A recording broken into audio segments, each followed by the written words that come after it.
Our coverage continues now at the coast where flooding is causing a mess near Seaside. And that's where we find our Lindsay Nadrich, a very wet Lindsay Nadrich.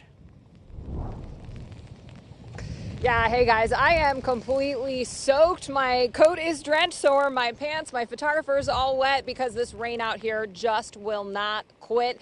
And we're dealing with some pretty high winds now. In fact, it was shaking our car as we were sitting inside trying to get warm between live shots out here.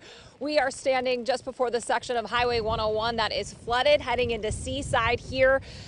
We are seeing some cars making it through, but the ODOT sign out here says no cars, no minivans. They're only recommending people try to drive through this section if they have a vehicle that isn't low to the ground because the water is pretty deep. We did see, again, some people make it through. Other cars, though, decided to turn around. Some pulled over, waiting to see if things would get any better. But I'm told tonight conditions are just expected to get worse. We're supposed to get some substantial winds tonight, 60 to 70 mile an hour winds on the coast. So there's a possibility of trees being down, power lines could be down. So it's good for people to try to lay low if they can do it.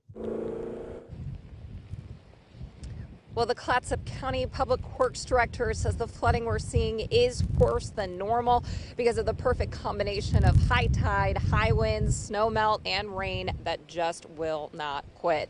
Several schools in the area did let out early today to make sure kids could get home safely.